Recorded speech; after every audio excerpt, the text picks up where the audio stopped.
Hi, my name is Joseph Douglas, and today I'll be discussing the marketing apparatus for Spirit Airlines.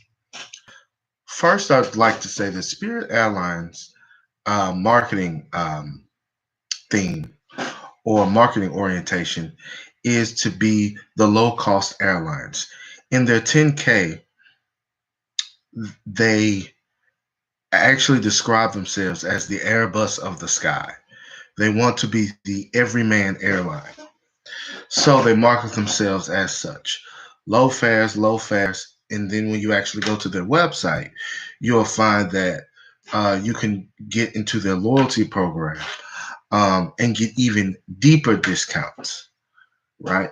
Now, one of their competitors, which is JetBlue, they offer affordable fares as well, but they also offer amenities to go along with the low fares, like great in flight infotainment systems and things of that nature.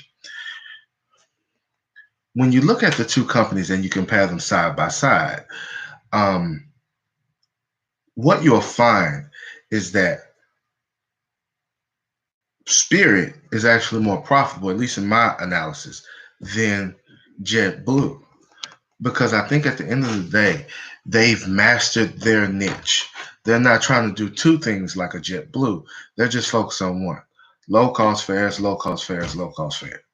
Right. Their market niche is geared towards, or the target is the mass market tier discussed on page 51 in the in the textbook, which is 21 to 88% of the market is pretty median income, and they seem to like these affordable fares, even if, in my personal experience, you feel like you're literally on a city bus in the sky.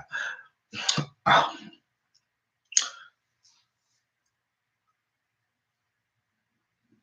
Spirit really doesn't operate in any different market segments, right? They're pretty much just that mass market tier, and that's it. I haven't come across anything that would suggest they're in any other places, right? And again, their competition are other low cost carriers such as JetBlue and others.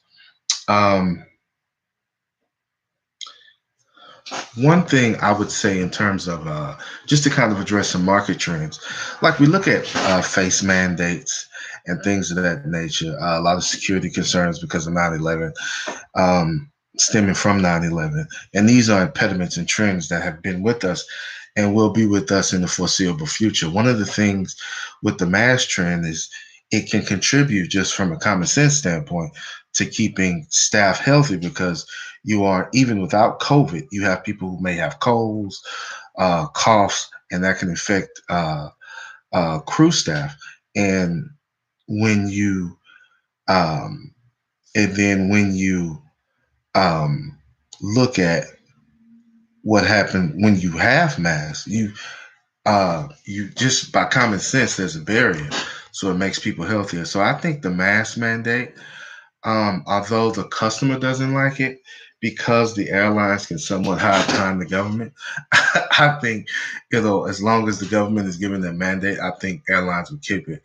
Another trend with Spirit Airlines is that they seem to be growing, right? Because when you are making a profit and you don't have as much overhead as some other airlines that offer other things, it's a situation where it gives you the capacity to grow.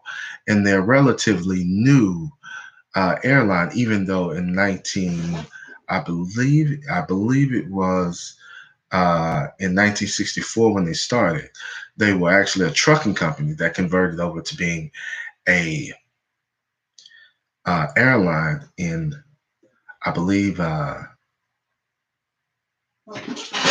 second here. They converted over being an airline in 1992.